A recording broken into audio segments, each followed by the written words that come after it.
Hi everyone, this is Monica from Studio 300 at Fountaindale Public Library, and today I'm going to show you how to make Blackout poetry as part of our Teen Crafternoon programming. Blackout poetry is a really fun, simple craft that you can do at home without needing very many supplies. Blackout poetry can be as simple or complex as you like. You don't need tons of drawing or painting skills, and it's more akin to collage than traditional writing or traditional drawing, but it's still really fun. To do this Blackout poetry project, you're going to need the following supplies. I have pens,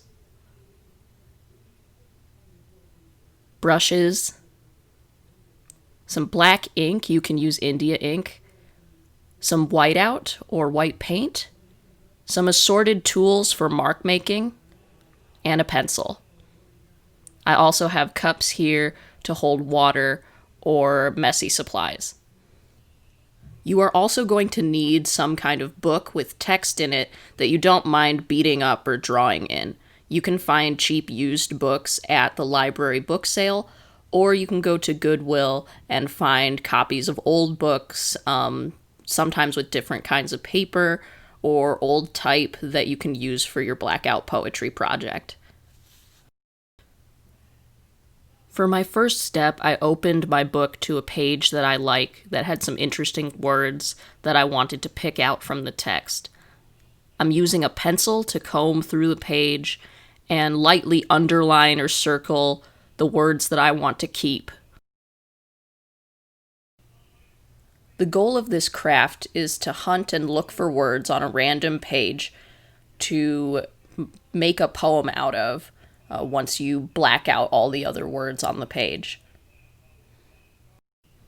I chose to wear gloves to keep ink from staining my hands. You don't have to wear them, but it does make the process a little bit easier. Once I'm done underlining the words I want, then it's time to outline them with a black pen or a Sharpie. This is so I know what to paint around with the ink later on. You can do this any way you like. You can mark them off with simple boxes, you can draw shapes around them, you can do abstract designs or crosshatch over words if you don't want people to see the whole word. Just because you're using one color doesn't mean you have to just make everything look the same or stick to a simple shape. You can draw patterns or mark words off in any way that you think is interesting. Don't be afraid to use different types of pens or different types of brushes to make markings. Some of the tools that I have are not traditional art tools, like screws or popsicle sticks. You can still make really interesting marks with things lying around your house. Once I've marked off all the words I want to keep, then I take a brush and I start painting the large white areas over with black ink. You can use black India ink, you can use paint, or you can use any other dark paint or substance. Some people can use coffee. Anything that is going to draw attention to the words that you marked off.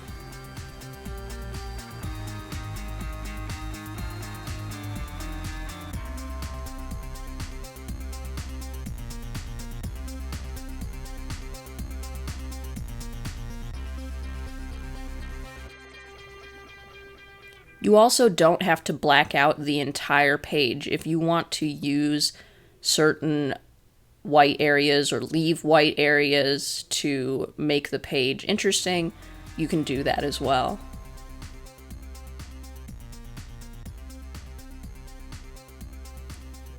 Your end goal is to have a piece that only is showing certain words that look interesting together.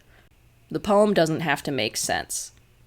Just focus on pulling out words that sound interesting or that you think sound good together, or that you think would tell a story. You'd be surprised what you find on a random page that turns into a totally different story or has a totally different meaning once you pick out words that you like.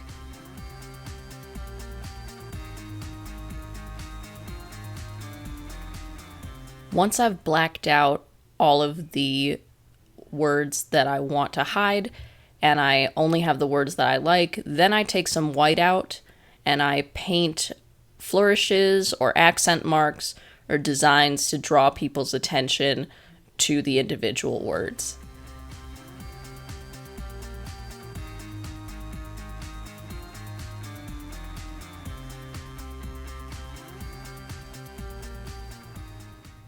And the only thing left to do is to black out the other page, and then I'm done.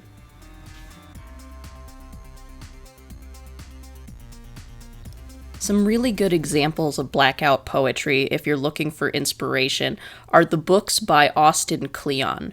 He's an artist and a creative professional who writes books about getting out of artist block and about living a creative life. You can check them out at the library or ask for them through interlibrary loan.